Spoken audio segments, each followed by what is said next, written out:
অতীতের আন্দোলন আর এবারের আন্দোলনের মধ্যে একটু পার্থক্য আছে। সবসময় আন্দোলনে রাজনৈতিক দল, রাজনৈতিক নেতা কর্মীরাই মেইন ভূমিকা পালন করেছে।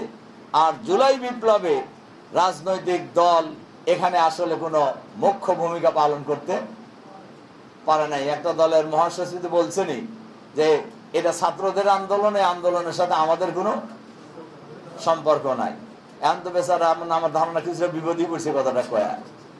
তো যাই হোক, যেটা সত্য কথা সেটাই উনি বলছেন আমার ধারণা।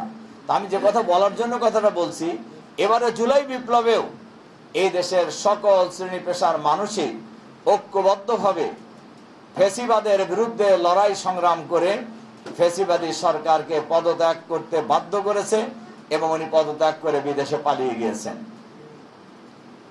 কিন্তু বাংলাদেশের মানুষ স্বস্তির নিঃশ্বাস ফেলেছিল 5ই আগস্টের পর। কিন্তু বর্তমানে আবার বাংলাদেশের রাজনীতিতে একটা কালো মেঘের ঘনাঘটা মানুষ লক্ষ্য করছে।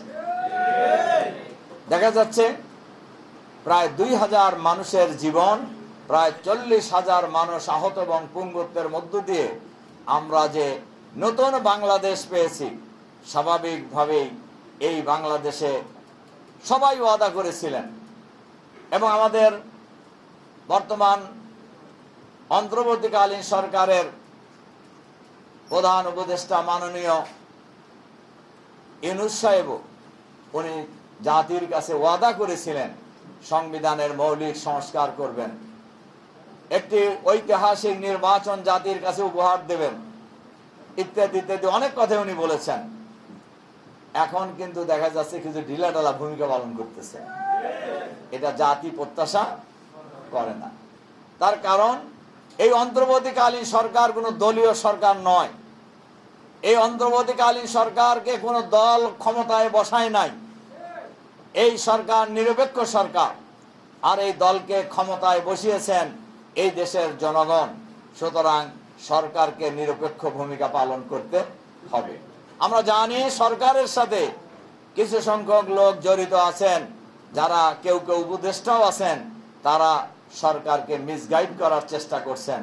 এই জুলাই সনদের আইনি ভিত্তি দেওয়ার জন্য যে গণভোটের দাবি উঠেছে, রাজনৈতিক দলগুলি থেকে উঠেছে, জনগণের পক্ষ থেকে উঠেছে, গোটা বাংলাদেশের মানুষের পক্ষ থেকে উঠেছে যে গণভোট দিতে হবে, সেই গণভোট নভেম্বরের মধ্যেই দিতে হবে এবং গণভোটের মধ্য দিয়ে আগামী জাতীয় সংসদ নির্বাচন হবে। এটাই হলো জনগণের এখন দাবি। অথচ এর দাবি তো করার কথা ছিল না, এ দাবি তো অটোমেটিক্যালি বাস্তবায়ন হওয়ার কথা ছিল। তবে আমরা বলবো এই দেশের মানুষের সাথে, এই জাতির সাথে যারাই সঠিক ভূমিকা পালন করতে পারেন নাই, জনগণ তাদেরকে প্রত্যাখ্যান করেছে।